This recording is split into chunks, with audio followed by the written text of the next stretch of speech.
So thank you everyone for joining us today. We really appreciate it. And thank you to Tarika for being our speaker for this webinar.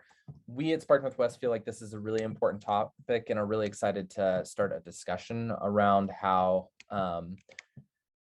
communities, low-income communities, BIPOC communities are being disproportionately impacted by climate change.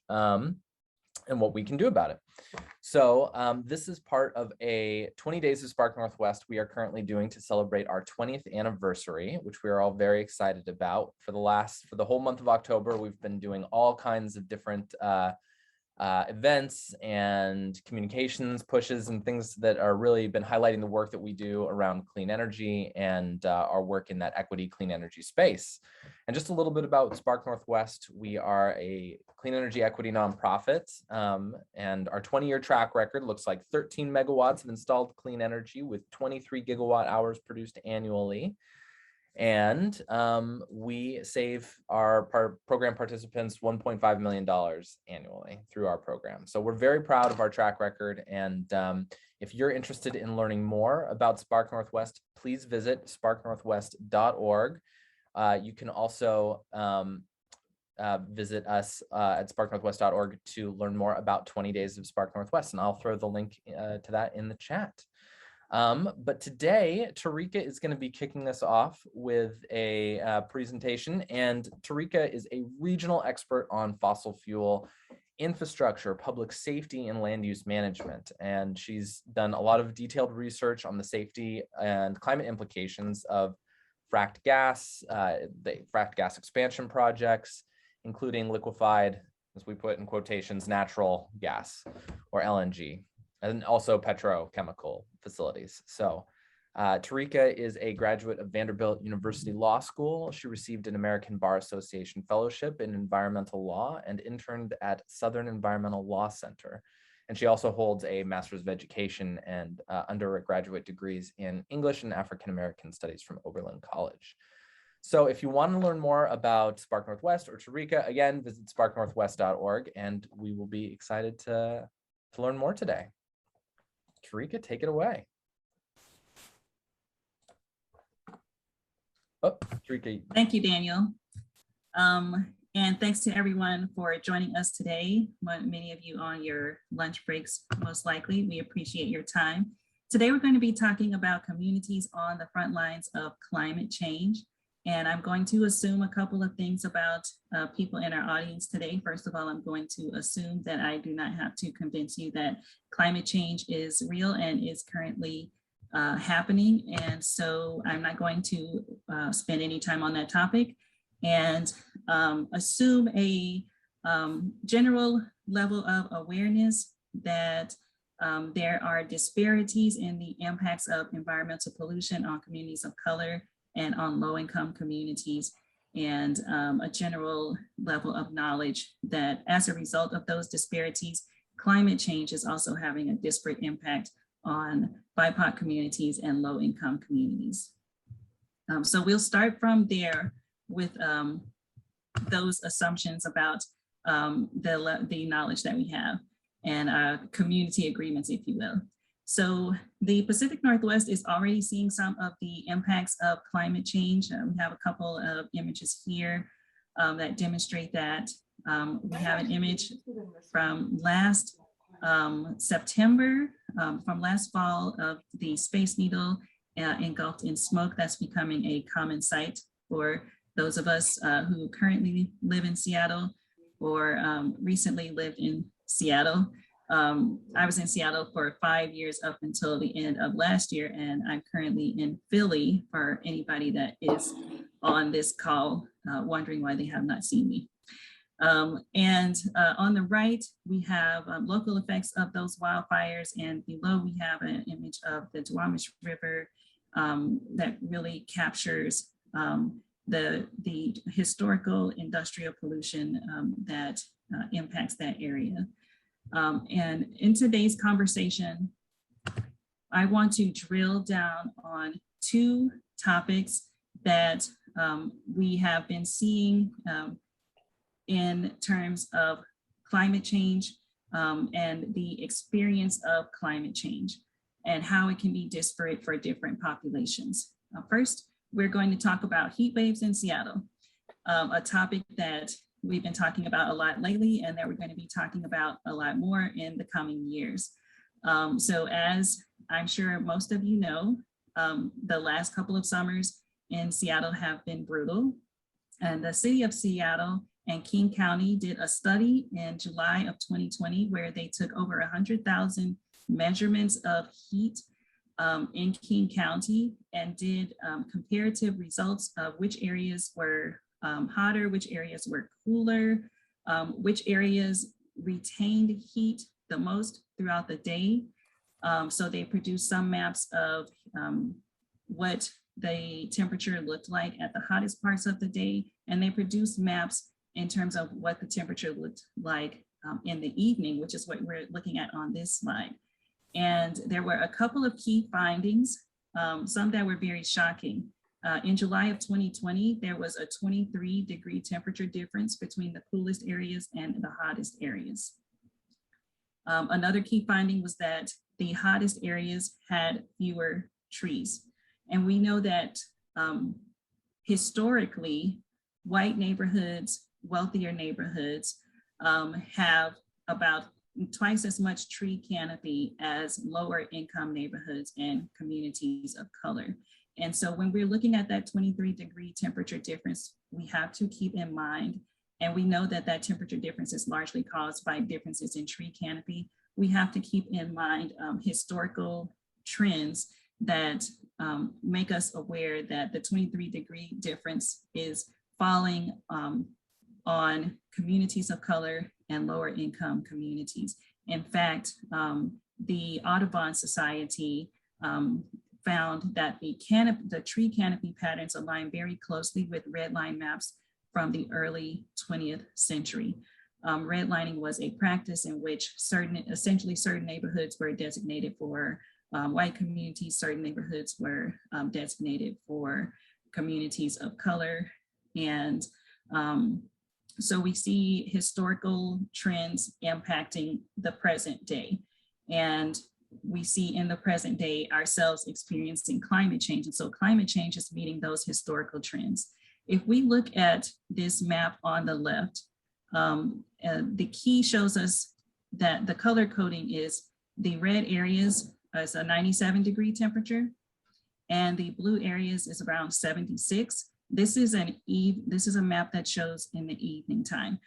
So the study found that areas with less tree canopy, which were also areas with more industrialization, more industrial activities, higher density of roadways, those areas took longer to heat up in the morning, and they took longer to cool down in the evening. So this is in the evening, not at noonday. And you see that there's certain parts of King County that were still 97 degrees. And if you take a look at where the red is concentrated, you see that it's in South King County, where there are more communities of color, higher communities of color population. There's more industrial activity, and of course, the airport. If we just take a look on the left-hand side where we see Seattle is, we can see, you may be tempted when you're looking at this map to say, well, the blue areas are areas where there's maybe less population density, but I want to demonstrate that there are still disparities in areas where there is high population density. If you look at Seattle, if you look at where you see the I-5 there, south of Seattle, you're seeing more red and orange. But if you start looking north, going towards shoreline, you see more yellow, you see more white, you see areas that have cooled down. And again, if you live in that region, you know that that tracks pretty closely with, as you are going north towards shoreline, you are going towards higher income, wider communities. And as you are going south of Seattle, you're going to areas where you have more populations of color, more industrial activity, and higher concentration of roadways. So we see that as we're experiencing climate change, the experience that people are having can vary based on historical trends in environmental racism. So everybody was suffering last summer, but everybody was not suffering the same last summer. One outcome of this 23-degree difference in heat, we already know that low-income households spend more on energy. The median energy income burden for low-income households is 3 times higher than that of wealthier households. And this is not even taking heat waves into account.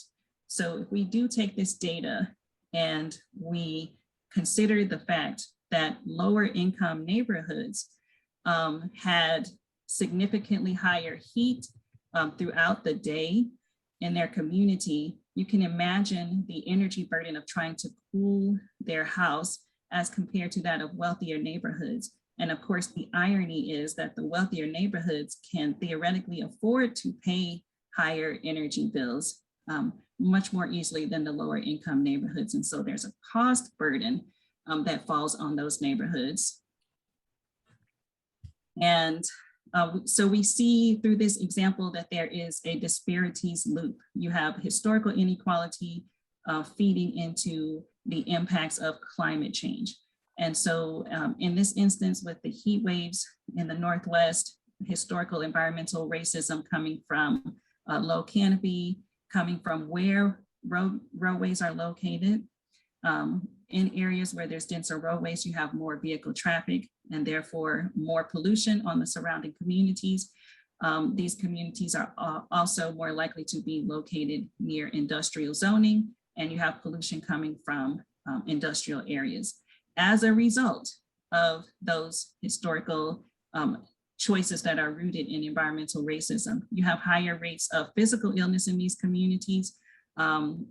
Speaking of vehicle traffic and industrial zoning, you have higher rates of asthma, significantly higher rates of asthma, particularly in low-income Black communities. You have higher rates of mental illness. I've been doing quite a bit of research on green space and mental illness, and studies demonstrate that people who grow up in communities that have more green space are half as likely to develop a mental illness later in life than people who grow up in areas with the least amount of green space. And so when we talk about disparities and health inequality as it relates to environmental racism, we talk about physical health a lot, and there's not a lot of attention paid to mental health, but there is data that demonstrates that there is a connection. And so you have communities that have experienced historical environmental racism. As a result, they have higher rates of both physical and mental illness, and then they experience climate change. And so because you have higher rates of things like asthma, a heat wave is something that triggers asthma attacks. And so you have more instances of acute emergency physical health situations that are caused by this historical trend. You have more instances of acute mental health episodes. And so I'm not sure if anyone has ever looked into this data or even just watched the news during a heat wave. You have an uptick in violent crime. You have an uptick in severe things like more people get killed, to be honest. I don't want to go too dark with it, but more people get killed during heat waves. And you can make a direct connection to the fact that in these communities, you are already experiencing higher incidences of mental health issues due in part to less green space. So the other want to focus us on today is hurricanes and the fact that climate change is causing stronger hurricanes. Oops, I think we might have to press mute somewhere. If everyone can just make sure that you're muted. Thank you. So we're experiencing stronger hurricanes and more severe flooding from those hurricanes as a result of climate change. And that is something that, yes, it affect everyone who lives in areas that have a hurricane season. But again, the impacts of climate change can be disparate based on historical environmental racism. So the impact of a hurricane or flooding on your neighborhood can very much depend on the location of your neighborhood. And the location of your neighborhood is most likely tied to class and race-based zoning. That zoning includes permitting industrial zones to be located near low-income neighborhoods and not near higher income neighborhoods. And as we know, there is a very close correlation between race and class. And so you find communities of color and or lower income neighborhoods being in much more danger from the severe impacts of climate change, hurricanes. And I'd like to focus this conversation on a hurricane that happened in 2017, Hurricane Harvey. Texas was one of the areas that was most impacted by Hurricane Harvey. And Hurricane Harvey very much demonstrated the relationship between fossil fuels, climate change, and disparate impacts of environmental racism. So we know that fossil fuels are one of the leading contributors to the climate change that we are experiencing. And during this severe weather event, which we are having a lot more of these days as a result of climate change, there was massive failures at fossil fuel facilities along the coastline in Texas. Several facilities, about 6 facilities, had failures of what's called a floating roof. It's a common roof structure that's found on storage facilities. I was watching the news during Hurricane Harvey in 2017 and read about a roof failing at a facility owned by Exxon. It was a petrochemical facility, and it released 9,000 pounds of benzene, which is a carcinogen, into the air as a result of that roof collapsing. And I was like, oh my goodness. 2 days later, 2 roofs collapsed at a Shell facility, one on an oil storage tank, one on a petrochemical tank, and released benzene. In total, there were 6 collapses at several different facilities. And interestingly enough, in 2005, after Hurricane Rita, a study was published showing that the floating roofs on fossil fuel facilities are very susceptible to collapsing during hurricanes. And we had Hurricane Harvey 12 years later, where this industry had not taken heed of those warnings, and you had massive failures of the roofs on those storage facilities, resulting in 250,000 pounds of carcinogens, volatile organic compounds, and petrochemicals being released into the atmosphere during Hurricane Harvey. So you have these citizens already experiencing a severe weather event, already experiencing flooding, trying to evacuate. But because of these failures that were going on at these facilities, a number of them were actually ordered to shelter in place. One of the things that happened during Hurricane Harvey was the power went out due to the storm, and the generators also were inoperable because of the flooding. And so if you know anything about these facilities, a number of the chemicals have to be kept at temperature-specific conditions. If they are not, then they expand and they can cause explosions and fires, and that is exactly what happened. So you have roofs collapsing on these facilities. This is a picture here on the coastline, an aerial photo of the coastline in Texas where these collapses happened shortly after Hurricane Harvey. So you have these, you have a hurricane, you have these roofs collapsing on these storage facilities, releasing toxic chemicals. You have explosions and fires. There was a pipeline failure, and you have people who need to evacuate being ordered to shelter in place. So I don't want to say a perfect storm, but it was a hot mess. And so when we look at Harvey, we can again look at what does the disparities look like between historical inequalities feeding into disparate impacts of climate change. So again, you have race and class-based zoning, forcing lower incomes and communities of color to be located nearest to these facilities. With respect to Hurricane Harvey, it was low-income white communities that were most adjacent to those facilities, and as low-income communities are most likely to be adjacent to industrial zoning. And so those communities were, in terms of any potential dangers that came out of these massive failures at these facilities during Hurricane Harvey, you have low-income communities at the highest rates of exposure to any physical health impacts that came out of that, although nobody has done any follow-up studies on whether or not and how the surrounding communities were impacted. Low-income communities often do not have the ability or funds to advocate for themselves, to say, force their government to invest money in doing a study to see how they were impacted by all of this. And you additionally have populations who cannot evacuate during severe weather events like hurricanes. When evacuations are ordered, there's often going to be a not insignificant amount of the population who is not able to evacuate because they cannot afford it.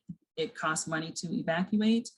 I lived in New Orleans when Katrina hit, and most of the people who stayed behind in New Orleans stayed behind because they could not afford to leave. And so there are physical and mental health impacts from the inability to evacuate. But because with Hurricane Harvey, because an evacuation order had been given, the local governments also gave these facilities permission to, so I said that 250,000 pounds of carcinogens, petrochemicals, and volatile organic compounds were released accidentally by these accidents of the roofs collapsing and the explosions, but that does not count the intentional emissions. In order to prevent facilities from exploding, the local governments allowed them to vent those materials directly into the air. And again, the communities that are put most at risk are the communities on the front lines adjacent to these facilities. And in terms of mental health impacts, you can only imagine being stuck, unable to evacuate, your home being flooded, and these large facilities not too far from your home exploding, and you simultaneously have an evacuation order and a shelter-in-place order. That type of situation of sort of being stuck and being powerless contributes very frequently to people developing PTSD as a result of experiencing a severe weather event like this. And that is exactly what happened in Katrina. So I want to briefly take a look at the disparities loop with Katrina and compare it to Hurricane Harvey. So Katrina was a storm that happened in 2005, where you had historical racialized zoning, the poorest and blackest areas being intentionally located in the most flood-prone areas of New Orleans. A lot of people in those communities unable to evacuate. If you remember that time, a lot of those individuals were ultimately shuffled to the Superdome in New Orleans, which was an absolute nightmare. And so the health impacts was people in those communities, there were more deaths in those communities, there was higher toxins exposure. Flood water from a hurricane contains a lot of toxic materials. And with Katrina, there have been some studies done demonstrating very high rates of persistent PTSD among people who experienced Katrina, myself included. I was diagnosed with PTSD about a year after the storm. And in terms of studies that have followed up with Black people, particularly Black women who experienced Hurricane Katrina, in all of the studies that I've looked at, about 1/3 of the participants had persistent long-term PTSD as a result of experiencing Katrina. So if we take a look at Hurricane Harvey and we take a look at Katrina, we can see again how there's a feedback loop between historical inequality, disparate impacts of a severe weather event. So this, we sometimes like to look at stories like this and say, this could be our future. This is actually our present that is already happening. And so then the question becomes, what can we do immediately now to start mitigating? And obviously with fossil fuels being one of the primary contributors to climate change, we want to start looking at clean energy solutions. But how do we do that in a way that takes into account the historical inequalities that exist and the fact that climate change will have disparate impacts based on those historical inequalities? I'm going to take a look at the work that Spark Northwest does as a way of talking about that. When we talk about equitable solutions, when we talk about a green energy future that is equitable, we can take a look right now at what is happening in the distribution of solar energy from Washington Solar Incentives to see that it is currently not equitable. The populations that are being most impacted are not the populations that we are currently prioritizing. And some of my colleagues at Spark put together this graphic about the green divide based on where state solar incentive funds are going. And the dotted line is dividing the upper half of households by income from the lower half of households by income. And 80% of the state solar incentives are going to the upper half, and only 20% of state solar incentives are going to the lower half, the people who are on the front lines of climate change, who are experiencing disparate impacts. And so then the question is, how do we address that? And what are some of the barriers to clean energy? One of the barriers is the low price of electricity in the region due to fracking. The price of both oil and gas is rock bottom. So therefore the price of electricity is very low. People are more motivated to make changes when the cost of things is high. And so there's lower motivation right now to make changes, in part because I think some of the more severe impacts of climate change impact the region, and people are maybe still thinking of climate change as something that's going to happen in the future instead of something that we are experiencing right now. There is also a lack of knowledge about clean energy resources, bias against clean energy sources, which I should say is a well-funded bias. A lot of money is spent annually to create that bias, to make it appear as if renewables cannot be used on a utility scale. Even if we look at the storm that happened in Texas, I believe it was this past winter, although I have pandemic, my brain is on pandemic time. I have no idea when anything happened, but I believe it was this past winter in Texas where there was a massive freeze and people were without power for an extended period of time. 70% of the grid in Texas runs on fossil fuels. A very small percent of the grid runs on wind and solar. I believe 1% wind, a couple percent solar.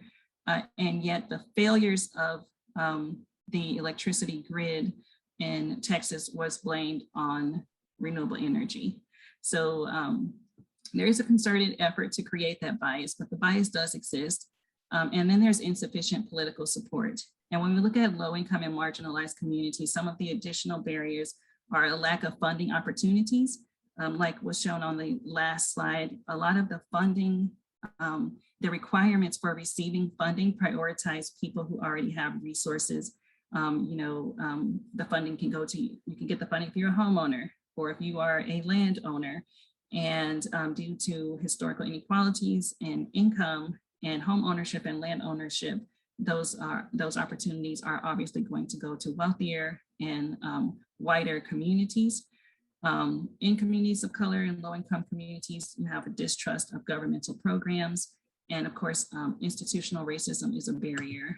Some of the ways that Spark gets around these barriers is investing in ways that we can in BIPOC communities.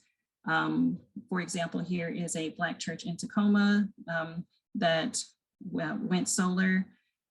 This was an installation, I believe, that was done in 2020. And so churches are a good place to start with distributing solar in communities. These churches are obviously own their buildings. Some of them own land surrounding their buildings. And so these are ways to start getting solar into communities of color, even if you have low home ownership within those communities. There are still going to be institutions and buildings that are owned by members of the community where you can focus your energy on getting solar and teaching about solar. Community-based energy projects, not homeowners and individually would not qualify for programs. They could potentially have a community-based solar energy program. And of course, doing rural outreach, rural communities, and it's particularly in the Northwest. We know that there is a history, an intentional history of keeping areas in the Northwest pretty white. However, even with that being the case, we have communities, rural white communities in which they are still people who are a part of the environmental justice community because they are low income, generally lower levels of educational attainment in these areas, and communities that are being most highly impacted. And so in our effort to sort of address some of these disparities that we are currently seeing right now with climate change and move to a clean energy future so that we don't continue to exacerbate the impacts of climate change, Spark is partnering with communities by engaging at the community level, allowing the communities to be involved in co-designing solar installations, giving them technical help and helping them find pathways to funding. Spark recently has been focused on participating in government processes through submitting comments to encourage them to take down some of the restrictions that basically weed out low income and communities of color and make them inapplicable to have solar in their communities. We also work to catalyze community-led projects, which provides proof of concept that they can then take to policymakers and other members of their community to build support for clean energy. And lastly, building power and wealth for communities. So that concludes my presentation for today. I hope that it was helpful to take a look at some currently occurring impacts of climate change, how historical environmental racism causes current disparities, even in incidents where it seems like, say, in the case of Hurricane Katrina, we think about it and we think a whole city was destroyed. The whole city was not destroyed. The Black neighborhoods were destroyed. New Orleans lost a third of its Black population to Hurricane Katrina. White neighborhoods were not affected in the same way. And so hopefully the examples that we talked about today gave you an idea of what those disparities look like, what historical trends inform them, and what can we be doing in a tangible way to start having an impact in righting some of those historical wrongs. At this point, we are going to open up the conversation to questions. And I will turn it over to Daniel. Thanks so much, Tarika. We really appreciate your presentation. And yeah, if anyone has a question, please feel free to just ask it here or throw it in the chat. We'd love to get your take on some of this. And also, I'm just throwing in the chat to a link to 20 Days of Spark Northwest. So if you're interested and feel like this is important work and are interested in supporting Spark Northwest and our efforts to try and build a more equitable, clean energy future, please consider, supporting Spark Northwest and also just seeing what we're putting out. We're putting out a lot of webinars and things like this right now. So if you're interested, definitely look us up. It looks like yeah. Great. Well, thank you. Well, yeah, please feel free to stick around. And if you want to just unmute and ask a question, or if you want to throw it in the chat, either way, we'd love to hear from you.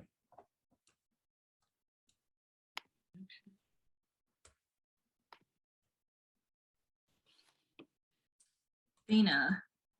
Hi, this was very informative. I'm happy that I saw this event happening and was able to join. In addition to all the solar work that Spark Northwest is doing, I love the approach of working with churches, by the way, but you made a point about how lower income and communities of color are in areas that are not so green compared to higher income areas. And I was just curious if in this area, in the Puget Sound, there are any efforts to change that, to, I don't know, plant trees and look at this from a bigger kind of more community perspective. And I guess that would take, it's a bit of a longer term investment because obviously trees take time to grow. But yeah, just curious if there's any work being done on the canopy side. I am not sure like to what degree I could answer the question. I do know that there are some organizations looking at tree canopy, probably Audubon.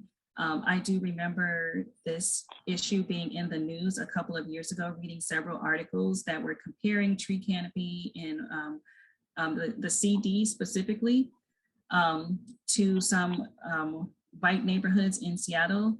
And I did not keep up with that thread. I was super interested in it, and then it sort of fell out of the news, and I'm not exactly sure who exactly is working on tree canopy issues. I do know that Audubon is doing, in Seattle, is doing some research on it and may be a good place to follow up. But if anyone else who's present has any specific information, they can feel free to chime in. But you can, Vina, there is a national tree canopy map that I will look up the link to and put it in the chat, where you can go and look at tree canopy in your neighborhood and compare to every other neighborhood in Seattle. Oh, okay. And certainly use that data if you want to in any way get involved in advocacy for increasing in tree canopy. I appreciate that. Thank you. And I see a couple more comments, so I'll read those too. Vina, my comment was exactly sort of your comment. And I know that when people are going solar, we always tell them, if you have a shaded roof, it's not a good idea, but under no circumstances should you cut down a tree in order to put solar on your house. And I'm just thinking of, like, in Portland, there's a nonprofit called Friends of Trees that works with the city to help get trees planted in the medians. I don't know if there's a similar tree group like that in Seattle. I was going to reference the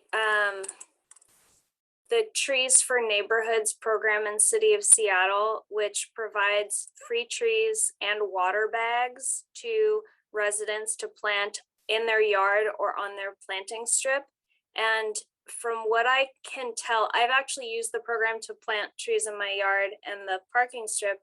And to my knowledge, they don't have like filters or priorities for even distribution of trees, or even to close the gap in the tree canopy. I think this is probably an area where folks like Audubon or people that work more closely on tree canopy can advocate to add an environmental justice lens to how this tree program distributes trees, because it will more benefit homeowners. And if one homeowner adopts solar or trees, it's very likely that neighbors around them will also. So this tree program can inadvertently exacerbate a disparity in tree canopy.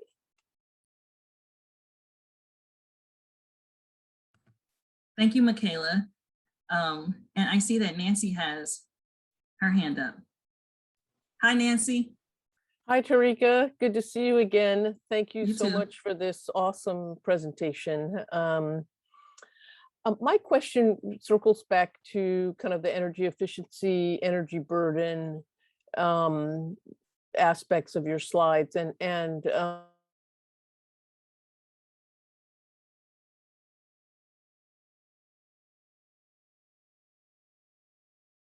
is really strong, but also that Spark Northwest is leading, but also on the energy efficiency retrofit home repair side? And are there experiences or examples that you know of where there have been particularly strong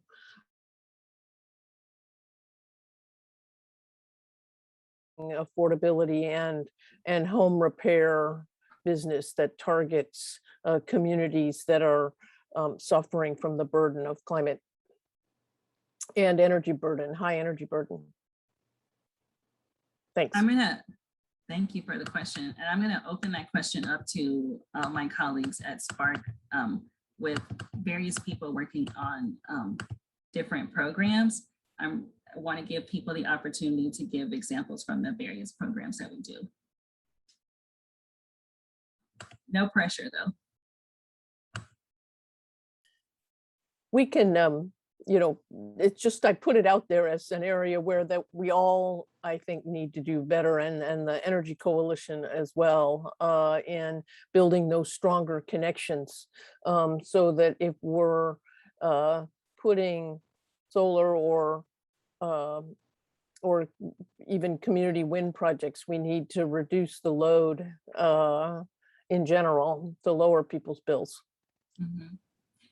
I will say, I will go first in terms of answering from experience with Spark. In terms of what I do for the last couple of years, I've managed a grant program, which I'll be managing until the end of this year.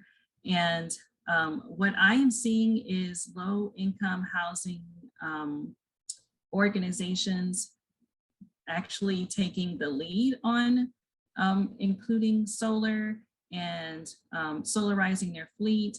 And I do think that there is an opportunity for energy organizations to be more in partnership, because I do think that what I see from my seat is that it is the housing organizations that are sort of taking the lead to on that partnership.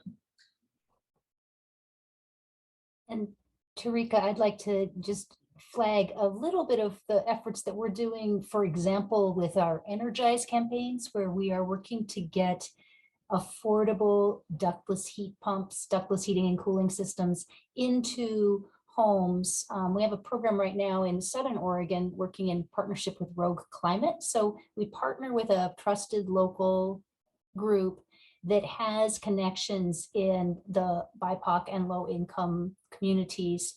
And so, and then working together hand in hand with Energy Trust of Oregon, which offers good incentives, we can put together an education and outreach campaign that offers people a sort of soup to nuts. We can hold your hand through this process to find an installer, learn about the technology, put together, oh, I get this incentive plus this loan, and voila, I can afford to have air conditioning now in my home, and my operating costs are lower than they were before when I was using propane to heat my house, or what. And that, I think, frankly, that takes a lot of time, and it's hard to scale it up, but that's what we're looking at trying to do. And I know that there are many cities in the King County area that are interested in how can we really work together with nonprofits to get air conditioning into every low income and BIPOC home, because air conditioning is just, as we've seen in the heat wave, now a matter of really survival.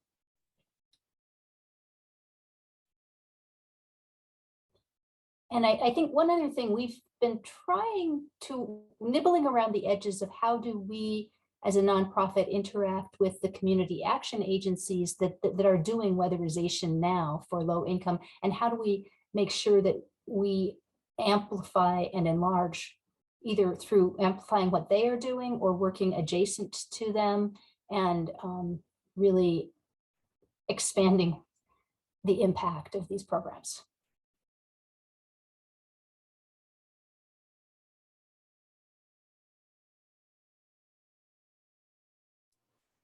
If I could ask a follow-up about federal, you know, if the federal policymakers get their act together and pass something, that there will be a lot of resources hopefully flowing through the states and through federal agencies into clean energy investments, housing, bill assistance, weatherization, all of those programs, hopefully, will see an increase in support. And I'm just wondering, folks on the call's thoughts about how we use that funding maybe more effectively than we did when the ARA money came through, or you know, strategies for really leveraging those resources and getting them in the right places. So open-ended question. Sorry to take up so much time. Not at all, Nancy. Good questions.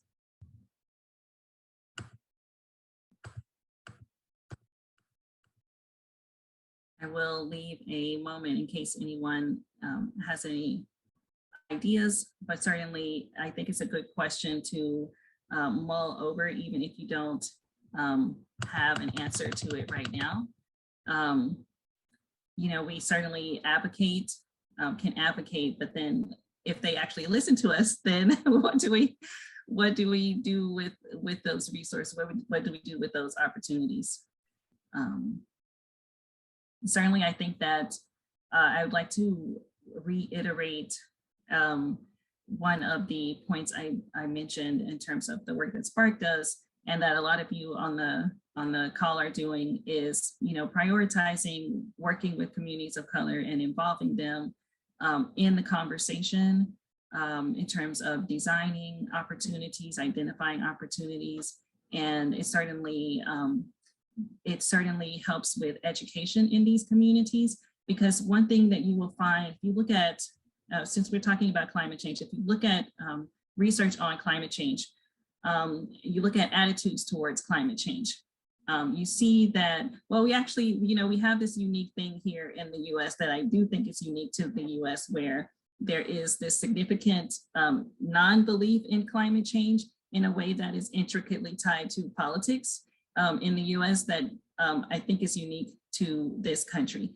But if you drill down on who doesn't believe in climate change, you will find that there's a lower belief among white Americans, higher belief that climate change is real, and higher concern about climate change among communities of color.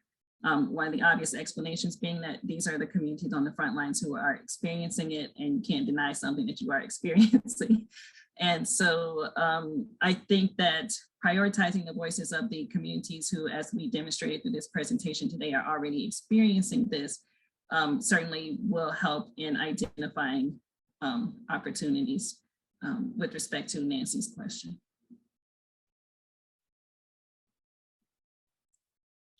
I've recently spent a little time just going back over the HEAL Act, and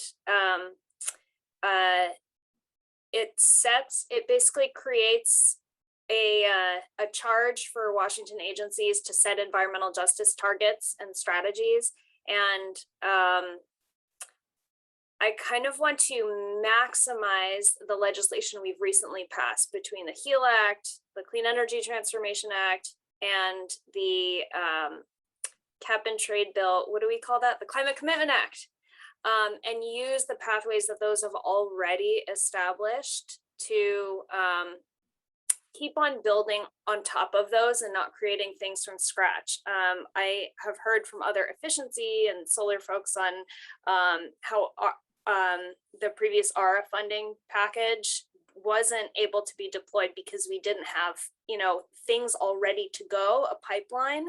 And I wonder, you know, that was more like the legislation that created the pathways. But I think those have, you know, started things in motion for organizations like ours to kind of match what the legislation is doing. Well, anyways, just a nod to the HEAL Act.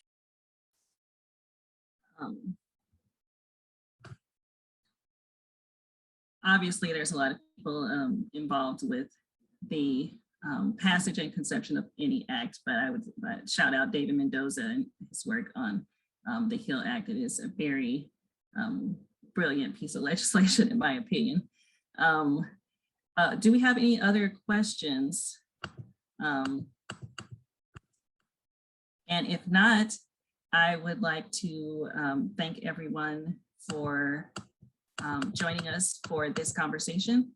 I enjoyed it. I hope that that you all enjoyed it. I'm not sure I'm getting a notification. Vina, did you raise your hand, or is this an old notification? I did, if there's a moment to ask. Yes. I sense there's a lot of experience and expertise on this panel, and I'm sort of newer on this scene professionally, at least. The thing that I've been very curious about is some of these excellent community projects. Are there opportunities for the many corporations in this community that are needing to do carbon offsets to kind of link with the projects that are happening and sort of help invest in these in our communities? I think we have to let Linda, where can I learn more about that is the question. I think we have to let Linda take this one based on her reaction. Well, it's just to say that absolutely, we've been building a portfolio of these projects and seeking to interest corporations in putting their money where their mouth is. We're still sort of developing that pipeline and haven't secured the kind of funding that would really transform and get these projects at the level that would be transformative. We don't have that yet, but we're working on it for sure. Good to know. I'll bring that up if as I join more of these conversations and learn with other people. I'll be sure to bring that up because I've heard that from a couple of business executives. So yeah. Thank you. Thank you for asking the question.